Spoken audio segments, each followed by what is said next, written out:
ओम नमो भगवते वासुदेवाय। प्रेम से बोले भगवान विष्णु की जय। भक्तों, आज हम सुनेंगे माघ मास की कथा का अध्याय 17। अप्सरा कहने लगी कि हे राक्षस, वह ब्राह्मण कहने लगा कि इंद्र इस प्रकार अपनी अमरावती पुरी को गया। सो हे कल्याणी, तुम भी देवताओं से सेवा किए जाने वाले प्रयाग में माघ स्नान में स्नान करने से निष्पाप होकर स्वर्ग में जाओगी।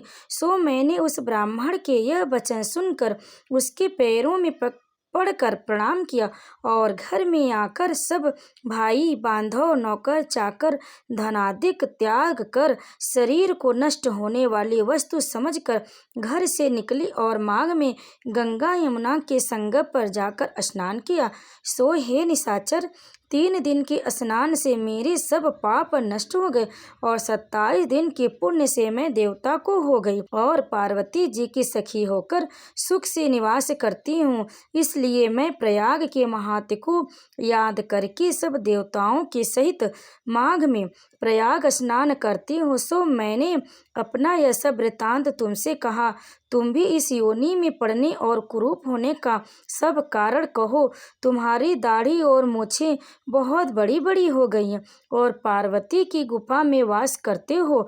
निशाचर कहने लगा कि हे भद्रे, सज्जनों से गुप्त बात कहने में भी कोई हानि नहीं होती। मुझको अब कोई संशय नहीं रहा कि मेरा उद्धार तुमसे ही होगा। सो मैं अपना सब वृतांत तुमसे कहता हूँ।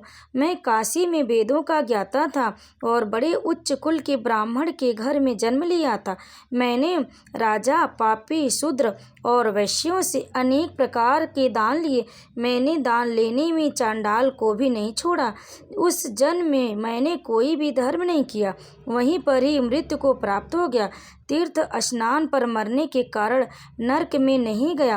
पहले 2 बार गिद्ध योनि में, 3 बार व्याघ्र योनि में, 2 बार सर्प योनि में, 1 बार उल्लू की योनि में और अब 10वीं बार राक्षस हुआ हूँ और सैकड़ों वर्षों से इस योनि में ही हूँ।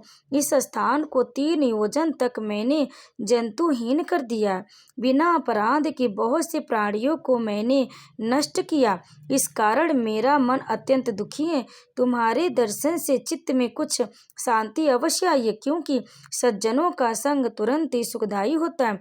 मैंने अपने दुख के कारण आपसे कहीं और सज्जन लोग सदैव दूसरों के दुखों से दुखी होते।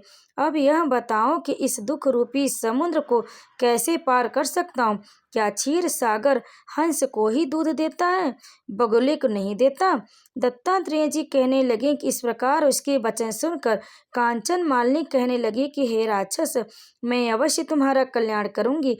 मैंने दृढ़ प्रतिज्ञा की है कि तुम्हारी मुक्ति के लिए प्रयत्न करूंगी। मैंने बहुत बार प्रयाग में स्नान किया। वेद जानने वालों ऋषियों ने दुखी को दान देने की प्रशंसा की। समुद्र में जल बरसने से क्या लाभ है? प्रयाग में स्नान करने का 1 बार का फल मैं तुम्हें देती हूँ, उसी से तुमको स्वर्ग की प्राप्ति होगी। उसके फल का अनुभव मैं कर चुकी हूँ। तब उस अप्सरा ने अपने गीले वस्त्र का जल निचोड़कर जल को हाथ में लेकर माघ स्नान के फल को उस राक्षस को अर्पण किया। उसी समय पुण्य प्राप्त वह राक्षसी शरीर को छोड़कर तेजमय सूर्य के सदृश देवता रूप हो गया। आकाश में विमान पर चढ़कर अपनी कांति से चारों दिशाओं को प्रकाशित करता हुआ शोभायमान हुआ और कहने लगा कि ईश्वर ही जानता है कि तुमने कितना उपकार मुझ पर किया है।